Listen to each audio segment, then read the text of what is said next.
Hi, I'm Dr. Peter Coleman, a retired physician and addiction medicine specialist with over 40 years of experience treating opioid use disorder.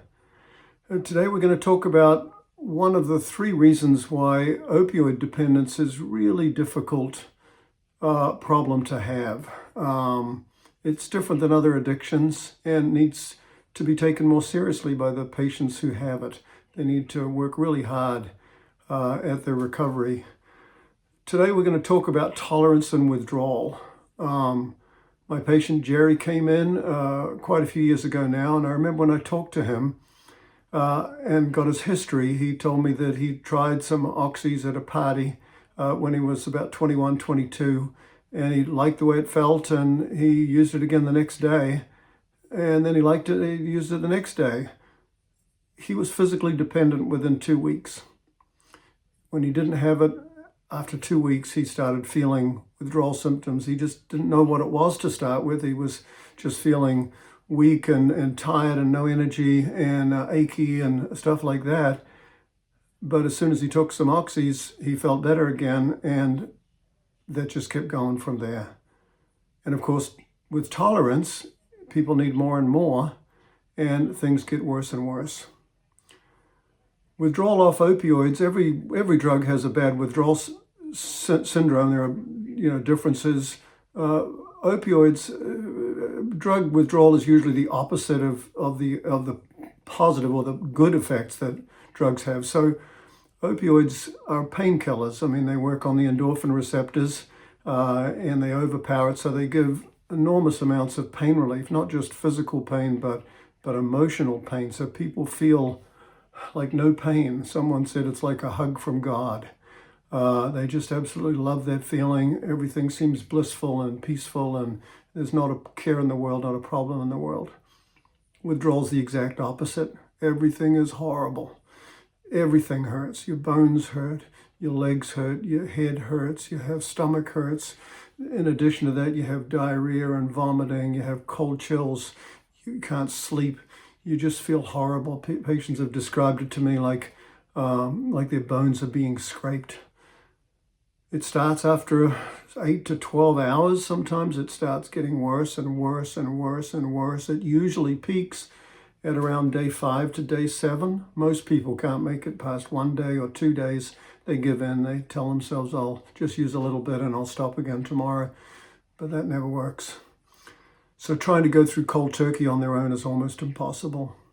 Most people need to go into a hospital if they want to detox completely off drugs. These days, most people end up transferring onto one of the medications for opioid use disorder with either methadone or Suboxone, and we'll talk more about that in some other chapters. As I said, tolerance builds up. One of the things about opioids is that tolerance builds up incredibly high, much higher than most drugs. With alcohol, people, when they're starting off drinking maybe 6, 12, not many people, beers, not many people can drink more than 24, so 4 times. My patient Louise came in. She was a 65-year-old who came to see me because she had chronic pain, and the doctor that had been treating her was also writing prescriptions for a lot of people who didn't have pain, so he got arrested and lost his license to practice medicine. So she came to see me, and she did have chronic pain. But what was fascinating about her story is she'd started off with this back pain, taking Percocet 5 milligrams 4 times a day, so 20 milligrams in a day, medium dose for a 65-year-old for sure. By the time she got to see me, she was taking 80 milligram of OxyContins 4 times a day. So 320 milligrams, just unbelievable that her tolerance had gone up that high. And the reality is that the higher you go, the harder it is to fall. So detoxing off 20 milligrams a day is hard enough. Imagine detoxing off 320 milligrams. It's just pretty horrible.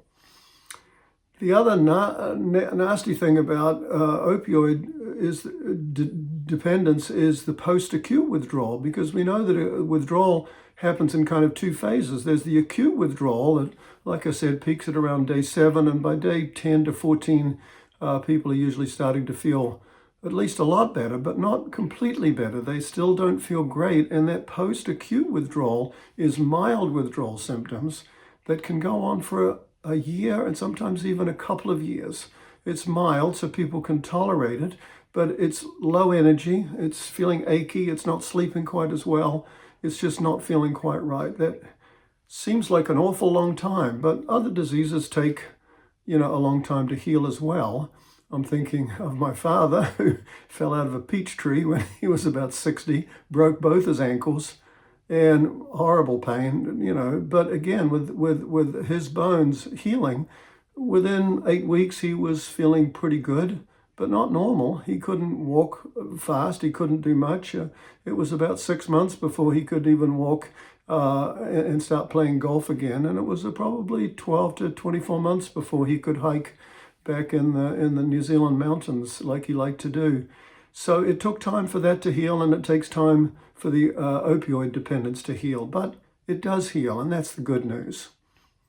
The last bad thing about opioid withdrawal is that if people do relapse, their tolerance and their physical dependence comes back almost immediately. We've seen people, so many people, who stayed clean and sober for a while, 6 months, a year, 2 years, used one time, and they started feeling bad, and they started using on a regular basis. It's a horrible thing, and I tell people opioid use disorder is a bit like a tightrope. You have to be very careful, because one slip and you can be right back where you started, which is not a nice place to be.